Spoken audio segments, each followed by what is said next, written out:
ಸಂಪಾವಿ ಕಚೇರಿ ಸುಟ್ಟು ಬೆಳಕ ಕುಂಪಣಿ ಸರ್ಕಾರದ ಹೊಟ್ಯಾಗ ಸಂಕಟ ಬಿದ್ದೈತಿ. ಅದಕ್ಕೆ ಇವತ್ತು ಈ ಹಂಡಿ ಬಂಡ್ಗಾತನ ಗವ್ಯಾಗ ಉಳ್ಕೊಂಡ್ಬಿಡೋಣ. ಚೆನ್ನ, ಈಗ ನಮ್ಮ ಗುಂಪು ಬಹಳ ದೊಡ್ಡ ಹಾಕೊಂತ ಬಂತು. ಒಂದ ಕಡೆ ಇದ್ರ ಅಪಾಯ ತಪ್ಪಿದ್ದಲ್ಲ. ಅದಕ್ಕೆ ಇದ್ರಾಗ 2 ಭಾಗ ಮಾಡೋಣ. ಗೋ ಉಣಿಸಿ ಹಳ್ಳದ ಕಡೆ ಒಂದೊಂದು ಗುಂಪು ಕಳಿಸ್ಬಿಡೋಣ. ಅಂದ್ರೆ ನಮ್ಗೆ ಅಪಾಯ ಆಗೋದಿಲ್ಲ. ಆದಷ್ಟು ದೌಡು ನಮ್ಮ ಹಿರೇಮಠದ ಗುರಿಯಪ್ಪ ಕರ್ಸ್ಕೊಂಡು ಶಿವಲಿಂಗ ರುದ್ರಚನ್ನ ಕರ್ಕೊಂಡು ಬರೋಣ. ಏನಂತ ಮಾಸ್ ಮಾಡ್ರೆ ನಮ್ಮ ಪರಿಚಯನೇ ಇಲ್ಲ. ಅವ್ರ ಮಗನ ನಮ್ಮ ಕುಟಾಕ್ ಕಳ್ಸಕ್ಕೆ ಒಪ್ಪಬೇಕಲ್ಲವ. ಅದನ್ನೆಲ್ಲ ನಾ ಮೊದಲ ವಿಚಾರ ಮಾಡಿನಿ ಚೆನ್ನ.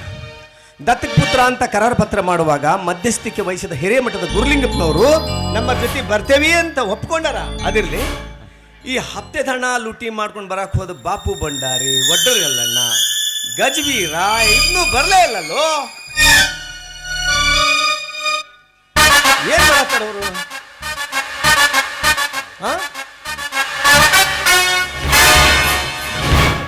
ನೆನ್ಸು ಕೊಡ್ದ ಬಂದ ಬಿಟ್ಟು ನೋಡು ನರ. ಗಜಬೀರ ಮತ್ತೇನಪ್ಪ ಅಂದ್ರೆ ತಗೊಂಡು ಬಂದು ತಳಗೆ ಒಳಗಿಟ್ಟ ಬಂದ್ರ ಗವ್ಯಾಗ? ಅಯ್ಯಣ್ಣ, ಎಲ್ಲ ಸಂಪತ್ತನ್ನು ದೋಚಿಕೊಂಡು ಬಂದೆ.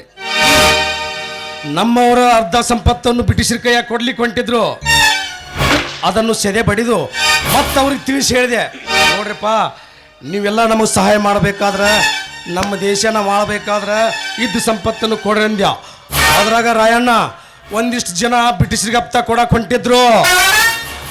ಅವ್ರನ್ನ ಹಪ್ತಾ ಕೊಡಕ್ಕೆ ಹೊಂಟವ್ರನ್ನ ಒದ್ದು ಸೊಂಟ ಮುರಿದು ತೆಗೆದುಕೊಂಡು ಬಂದಿರಾಯಣ್ಣ, ತೆಗೆದುಕೊಂಡು ಬಂದೆ. ಶಾಬಾಷ್ ಗಜಬೀರ, ಶಾಬಾಷ್. ಬ್ರಿಟಿಷರಿಗೆ ಹಪ್ತೆ ತುಂಬ್ತೇವಿ ಅಂತ ಹೊಂಟಾರ್ದೆಲ್ಲ ಸೊಂಟ ಮುರಿದು ಗಂಟು ಕಟ್ಕೊಂಡು ಬಂದಿಯಲ್ಲ. ನಿನ್ನಂತ ಬಂಟ್ರು ನನ್ನ ಜೊತೆ ಇರೋದಕ್ಕ ಆ ಬ್ರಿಟಿಷರಿಗೆ ಕಂಟಕ್ಕಾಗೈತಿ. ಅದಿರ್ಲಿ ಬಾಪು, ಯಾಕೋ ತಮ್ಮ ನಿನ್ನ ಕೈ ಖಾಲಿ ಐತಲ್ಲ?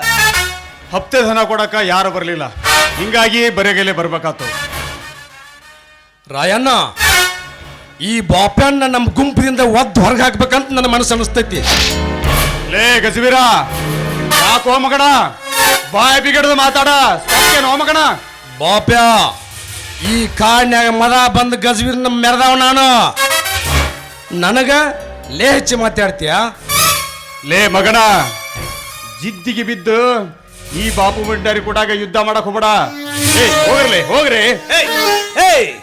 ಬಾಪು ಗಜಬೀರ, ಸಾಕು ಸುಮ್ಮನಾಗ್ರು. ನೀವ ಹಿಂಗೆ ಹೊಡೆದಾಡಿದ್ರಿ ಹೆಂಗ್ರು? ಯಾಕೆ ಹೊಡೆದಾಡ್ತೀರಿ? ನೋಡಿದ್ಯಾ ರಾಯಣ್ಣ, ಎಷ್ಟು ಸೊಕ್ಕಲೆ ಉತ್ತರ ಕೊಡಕ್ ಹೊತ್ತಾನ. ಇವನ ಮಾತು ರೀತಿ ನಡತೆ ನೋಡಿದ್ರ ಇವನ ಮ್ಯಾಲ ನನಗೆ ಯಾಕೋ ಸಂಶಯ ಬರಕ್ ಹತ್ತೈತಿ. ಯಾಕೋ ಬಾಪು, ಯಾಕೆ ಸರಿಯಾಗಿ ನೀ ಗುಂಪನ್ಯಾಗ ವರ್ತನೆ ಮಾಡಕತ್ತಿಲ್ಲ? ಏನಾಗೈತಿ ನಿನಗ? ರಾಯ ನೋಡ, ಇಷ್ಟು ದಿನ ನೀವೇನೇನು ಕದ್ದಿರಿ ಅದನ್ನ ಏನು ಕೇಳಿಲ್ಲ. ಆದ್ರ ಮಣ್ಣಿಂದ ನೀವೇನು ಕದ್ದಿರಲ್ಲ ಅದ್ರೊಳಗ ನನಗೂ ಪಾಲು ಕೊಡ್ಬೇಕು ಮಕ್ಕಳ್ರಿ. ಇಲ್ಲ ಅಂದ್ರ, ನೀನು ನನಗೆ ಪಾಲು ಕೊಡ್ಲಿಲ್ಲ ಅಂದ್ರ ನಿಮ್ಮ 3 ಮಂದಿ ಸುದ್ದಿ ಬ್ರಿಟಿಷರಿಗೆ ಹೇಳಿ ಮಕ್ಕಳ ನಿಮ್ಮನ್ನ ಗದ್ದಿಗಾಲ ತಪ್ಪಿಸ್ತೀನಿ. ಇದುವರೆಗೂ ನನ್ನ ಬಗ್ಗೆ ಯಾರು ಏನ ಹೇಳಿದ್ರು ನೀನು ಒಬ್ಬ ನನ್ನ ಒಡ ಹುಟ್ಟಿದ ತಮ್ಮ ಅಂತ ತಿಳ್ಕೊಂಡಿದ್ದೆ. ಆದ್ರ ಬಾಪ್ಯ, ಈಗ ತಿಳಿತಲೇ ಮಗನ, ನೀನು ಹೊತ್ತು ನೋಡಿ ಕಚ್ಚಿಕೊಳ್ಳೋ ಕಾಳ ಸರ್ಪ ಅನ್ನೋದು. ಏನಂತ ನನ್ನ ವಿಷಯನ ಬ್ರಿಟಿಷರಿಗೆ ತಿಳಿಸ್ತೀಯ? ತಿಳಿಸುದು ಅಷ್ಟಲ್ಲೋ ಮಗನ, ನಿಮ್ಮನ್ನ ಒಬ್ಬೊಬ್ಬರನ್ನು ನಿಮ್ಮ ಹೆಣ ಎತ್ತಿಸಿ ಊರು ಮುಂದೆ ಅಗಸಿ ಬಾಗಿಲಿಗೆ ಹಾಕ್ತನ್ರು. ಇನ್ನು ತುಂಬತಲೇ ಮಗನ ನಿನ್ನ ಪಾಪದ ಕಡ. ಇದನ್ನ ಜೀವದಂತ ಬಿಟ್ರ ನಮಗ ಬಹಳ ಜಡ. ಈ ರಾಯನ್ ಬಂದ ಖಡ್ಗದ ಹೊತ್ತ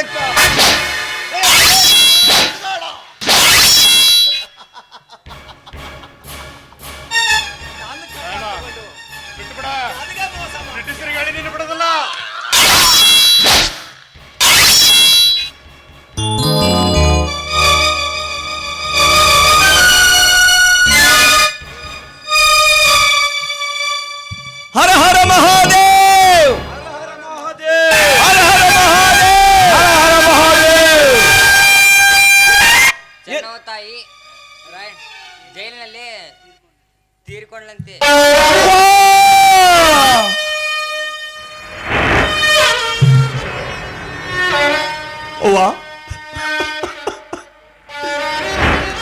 ಕೊನೆಗೂ ನಮ್ಮನ್ನೆಲ್ಲ ಬಿಟ್ಟು ದೂರ ಬಹುದೂರ ಬಾರದ ಲೋಕಕ್ಕೆ ಹೊರಟು ಹೋದಿಯ.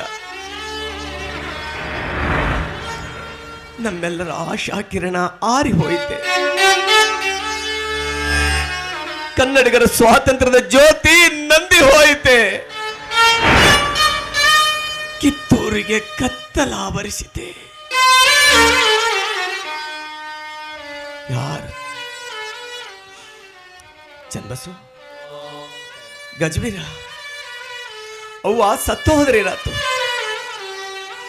ನಮ್ಮ ಎದೆಯಾಗಿ ಬಿತ್ತಿ ಹೋಗ್ಯಾಳಲ್ಲ ಸ್ವಾತಂತ್ರ್ಯದ ಕನಸಿನ ಬೀಜನ, ಅದನ್ನ ಹೆಮ್ಮರವಾಗಿ ಬೆಳೆಸೋನು. ಕನ್ನಡಿಗರ ಹೃದಯ ಬರಡಲ್ಲ, ಬಂಗಾರ ಬೆಳೆಯುವಂತಹದ್ದು ಅನ್ನೋದನ್ನ ಜಗತ್ತಿಗೆ ತೋರಿಸಿಕೊಡೋನು. ಬರ್ರಪ್ಪ, ನಮ್ಮ ಸಂಘಟನೆ ಬಲಪಡಿಸೋನು. ಹೆಂಗಾದ್ರೂ ಮಾಡಿ ಆ ಬ್ರಿಟಿಷರನ್ನ ಒತ್ತೋಡ್ಸೋನು. ಚೆನ್ನವ ತಾಯಿಯಂತೂ ಇದ ಕೊರಗನ್ಯಾಗ ತನ್ನ ಪ್ರಾಣ ಕಳ್ಕೊಂಡು ಹೋದ್ನು. ನನ್ನವ್ವ ಬಯಲು ಹೋಗ್ಲಿ ಜೈಲ್ನಾಗ ಅದೆಷ್ಟು ಕನ್ವರಿಸಿರ್ಬೇಕು. ಆಕೆ ಹೇಳ್ತಾ ಇದ್ಲಂತ, ಬರ್ತಾನ ನನ್ನ ಮಗ, ನನ್ನ ಆಶಾ ಕಿರಣ, ಸಂಗೊಳ್ಳಿ ರಾಯಣ್ಣ ಅಂತ. ಆದ್ರ ಆ ಕಿತ್ತೂರು ಕೋಟೆ ಮೇಲ ನಂದಿ ಧ್ವಜ ಹಾರಿಸೋದನ್ನ ನೀ ನೋಡ್ದಂಗ ಹೋಗ್ಬಿಟ್ಟೆನವ್ವ, ನೋಡ್ದಂಗ ಹೋಗ್ಬಿಟ್ಟೆ. ಯವ್ವ, ನಾವೆಲ್ಲರೂ ದೃಢ ಸಂಕಲ್ಪ ಮಾಡೇವಿ. ನಿನ್ನ ಮನದ ಆಸೆಯಂಗ ಕನ್ನಡಿಗರ ಬೆಂಬಲ ಪಡ್ಕೊಂತೀವಿ. ಬ್ರಿಟಿಷರ ಈ ನಾಡಿನ ಒತ್ತೋಡಿಸ್ತೀವಿ. ಆ ನಮ್ಮ ಕಿತ್ತೂರು ಕೋಟೆ ಮೇಲೆ ಹಾಕಿರುವ ಕೆಂಪು ಮುಂಗಾಗಳ ಧ್ವಜನ ಕಿತ್ತೊಗಿತೀವಿ. ನಂದಿ ಧ್ವಜನ ತಲೆ ಎತ್ತಿ ಹಾರಿಸ್ತೀವಿ. ಹರ ಹರ